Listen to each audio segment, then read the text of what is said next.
días a todos y a todas. Bienvenidos a la cadena nacional. No, es una broma. La verdad, agradezco que me hayan invitado. Y agradezco estar compartiendo la mesa otra vez con Roberto, a quien tanto admiro. Y nunca me va a aburrir de decírselo.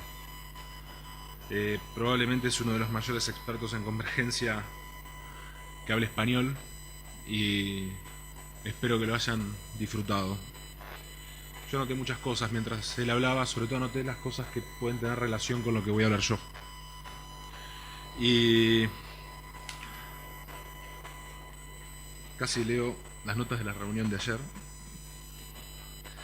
Pero Roberto habló de fragmentación de audiencias, habló de fragmentación del consumo, habló de resignificación de los contextos tradicionales, habló de inversión, de inmersión, habló de hiperrealismo, habló de diversidad de dispositivos, habló de una ciudad cada vez más compleja, habló del solapamiento de dispositivos, habló de resignificación del tiempo productivo, el territorio productivo, y el familiar y el de ocio.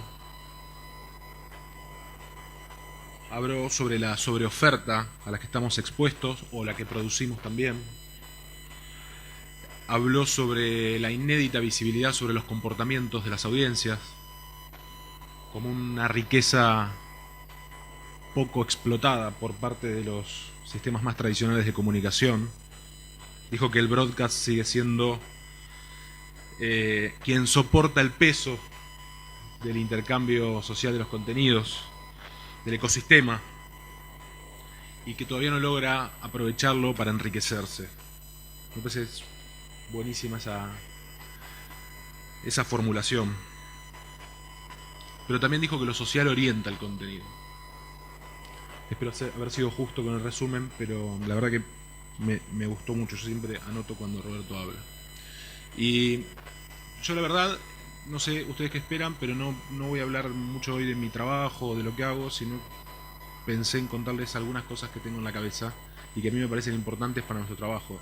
Al final de cuentas, todos acá trabajamos en temas vinculados a la comunicación y a la cultura, sea desde el marketing, desde el periodismo, pero en definitiva estamos preocupados por cómo la comunicación afecta a las personas y cómo la tecnología afecta a esas comunicaciones y a esas personas. Por eso yo les dije, bueno, vamos a hablar de las cosas. ¿Cuál será, no? Ahí está. Bueno, yo había puesto este slide justo. Y me parece que es una buena definición de lo que pensábamos que era Internet. Iba a ser como la tele, pero mejor. Eso iba a ser Internet cuando a fines del siglo pasado o a principios de este siglo hablábamos. Y buena parte de la bibliografía que hay sobre Internet tiene que ver con eso. La imagen, la velocidad, la fragmentación. Pero creo que nos hemos quedado súper cortos con nuestra visión de hacia dónde iba Internet. Nos equivocamos. Aún así, la web todavía es muy joven. La web tiene apenas 7000 y pico de días de historia. Es muy cortita, es una muy cortita historia. Muy breve.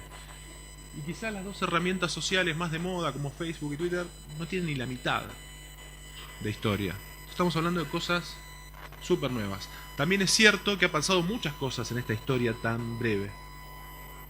Y hemos todos nosotros contribuido a que esas modificaciones ocurran y hemos sido afectados, a veces positivamente, a veces negativamente, sobre esas modificaciones. Lo interesante es que cuando se diseñó Internet, no la web, de lo que estaba hablando recién, ahora hablo de Internet un segundo. Cuando se diseñó Internet, se diseñó para conectar computadoras. Y ahora estamos hablando de un ecosistema en el cual se está buscando que todo sea una computadora o que tenga alguna relación con una computadora. Básicamente estamos hablando de que todo tenga capacidad de cálculo, capacidad de procesamiento de información. Y eso es un cambio radical en cómo se viene pensando la tecnología. Todos ustedes se relacionan con de mínima 1000 objetos. y de máxima con 5.000 objetos. Eso está estudiado. Las personas nos relacionamos con una cantidad de objetos. Esto varía según donde habitamos, el país en el que vivimos, el tipo de vida que llevamos. Pero básicamente, contando desde el tenedor y el cepillo de dientes hasta cualquier otra cosa. Hasta lo que se imagine. Estamos rodeados de objetos. Claro, Roberto siempre adelante, en un momento dijo sincronización de objetos. En un momento de su presentación. Y tenemos algo interesante, me parece que hay que subrayar, es que si antes teníamos, supongamos, 1000 objetos, ahora seguimos teniendo 1000 objetos, pero la proporción de objetos con antenas y con sensores es muchísimo mayor a la de hace 2 o 3 décadas. Hace muy poquitos años teníamos una antena, quizá en una computadora o en un teléfono. Y ahora, de media, seguramente que estamos teniendo 3 antenas, 4 antenas. Hay datos sobre esos puntos. Cisco cree que en el 2020 va a haber 6,6 objetos conectados a la red por cada usuario de la red. Va a haber más objetos conectados a la red que humanos conectados a la red. Yo no sé si eso les dice algo, pero a mí me genera cierta intriga de cómo se van a mover las cosas en nuestra industria a partir de esta situación.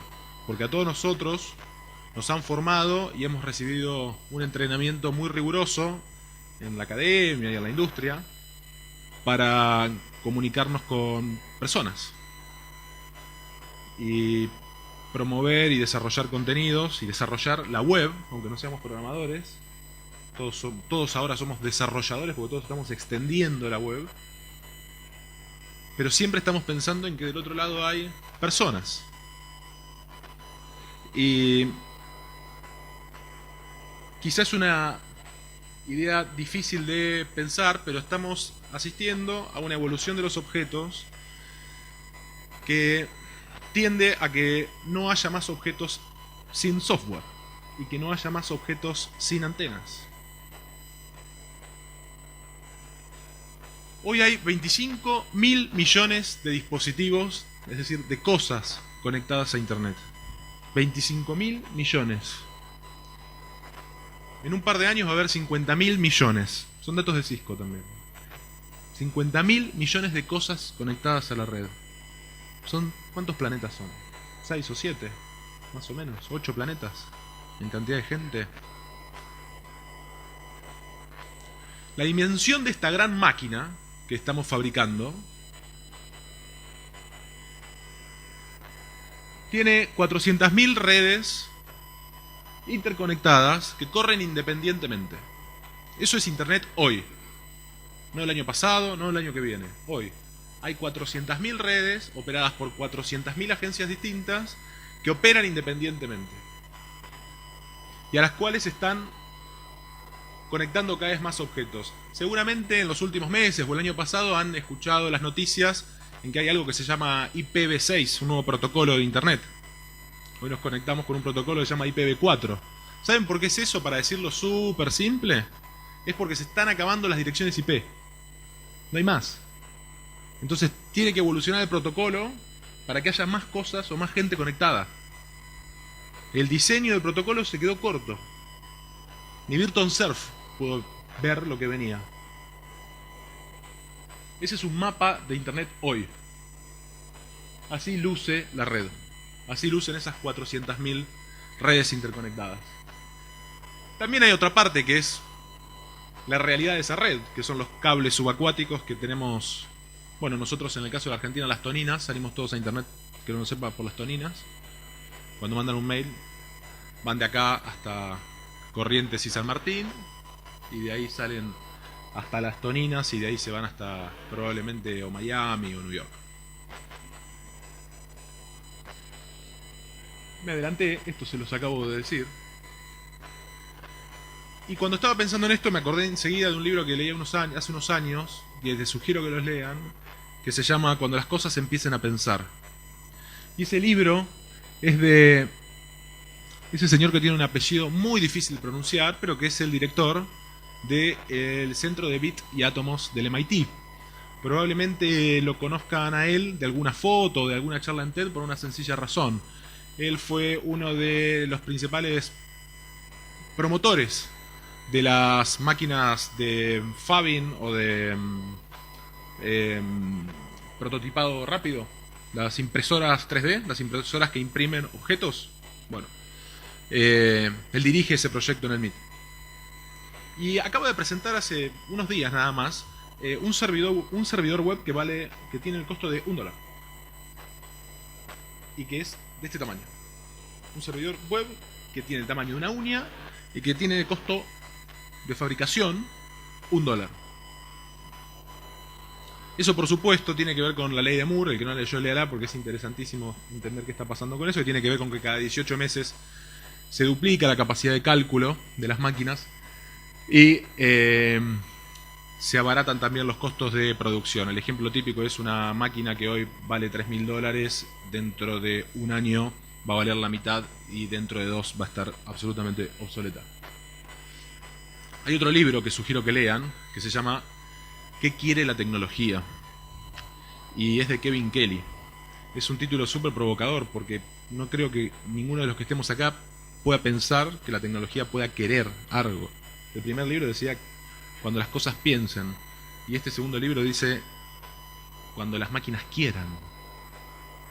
¿Cómo pueden las máquinas querer algo? La tesis de Kelly, que fue el director de la revista Wired durante mucho tiempo, es absolutamente provocadora y básicamente lo que dice es que ese mapa que yo recién les mostraba de internet, a lo que él llama de Techium, que es una especie de ecosistema de dispositivos y de personas conectadas entre sí, bueno, según él está empezando a ejercer cierta autonomía.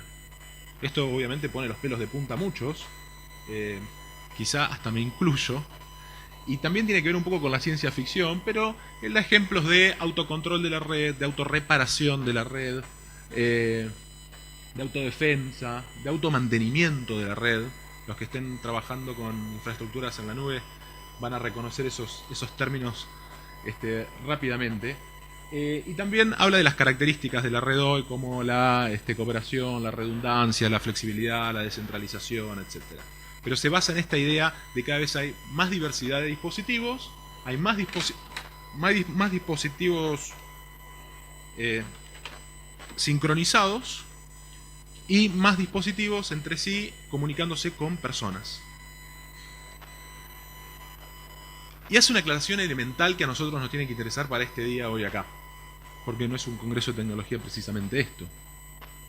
Y dice que la dimensión social de la tecnología no es qué hace la tecnología por vos, es qué significa la tecnología para vos.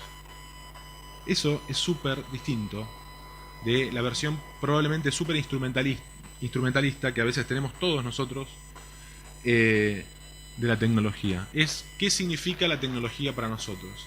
Todos nosotros trabajamos con tecnología, porque hoy ¿quién puede trabajar en comunicación sin tecnología? Probablemente nadie. Entonces todos estamos trabajando con tecnología. Y mi propuesta es que empecemos a pensar que para entender cada vez más de contenidos y para entender cada vez más de comunicación, necesariamente tenemos que entender cada vez más de tecnología.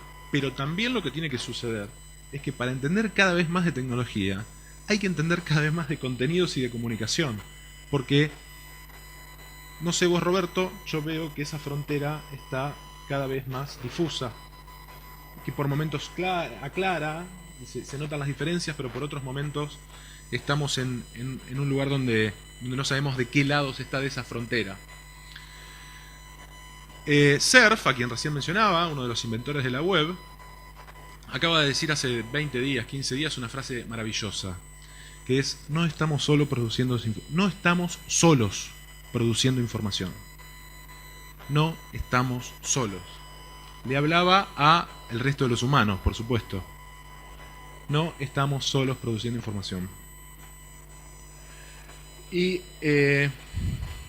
apuntaba a esta idea, que estamos trabajando todos nosotros con comunicación en que solo fue imaginada en todas sus dimensiones por la ciencia ficción. La ciencia se está encargando de la comunicación,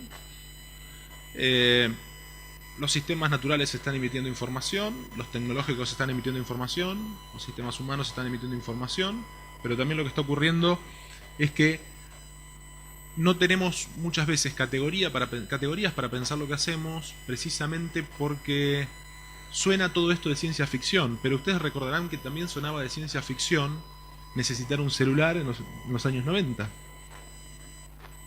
Muchos de ustedes, o muchas de las personas a las que ustedes conocen, se habrán jactado de no necesitar un correo electrónico o un teléfono celular.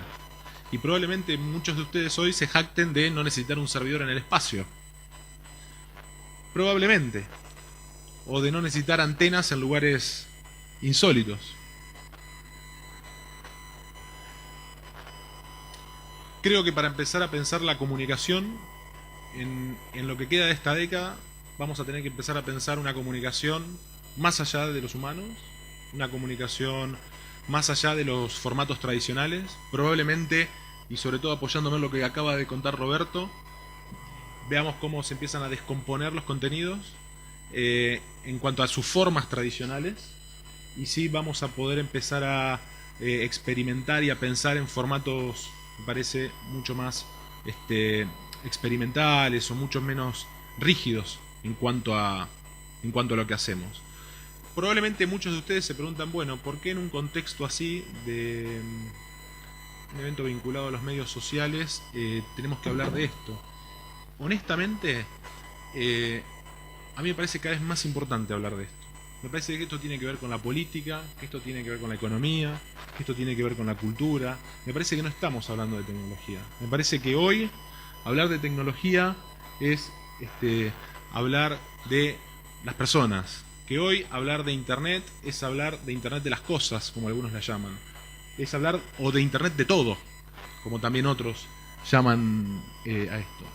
Que son básicamente objetos conectados, además de personas. Pero lo interesante es que son objetos con una conexión social. No son objetos aislados interactuando de la nada. Los objetos tienen que ver con las personas ahora porque están conectados.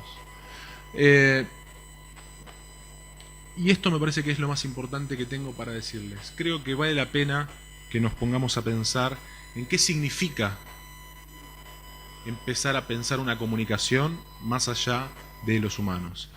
Les voy a recomendar un libro antes de terminar, que creo que alguno no lo leyó, por ahí está bueno que lo haga. Se llama Start with Why, empiezan en el porqué, y es de Simon Sinek.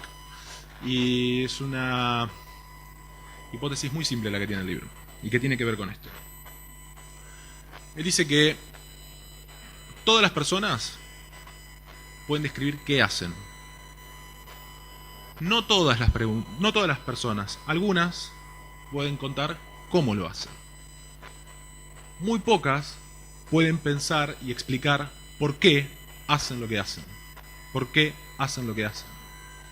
Yo creo que es una muy buena pregunta para hacernos. ¿Por qué estamos trabajando en comunicación sin pensar que hay 25.000 millones de dispositivos conectados que están afectando nuestra comunicación, nuestros contenidos, nuestro marketing, nuestra vida social, etcétera? La verdad es que sé que es un mapa bastante impresionista. No quería dejar de plantearles el tema. Si alguno está buscando algunas respuestas, les aviso que vamos a tener que esperar algunos años, pero también les aviso que hay gente súper interesante que está publicando información sobre esto en internet. Y me quedo con eso para cerrar. Creo que hoy hablar de medios sociales, hablar de comunicación social, hablar de contenidos, está cada vez más relacionado, hablar de personas, está cada vez más relacionada a la tecnología. Y la tecnología no la podemos entender si no pensamos esto que dice Kevin Kelly, que es qué significa para nosotros y no solamente qué hace para nosotros. Les agradezco por escucharme.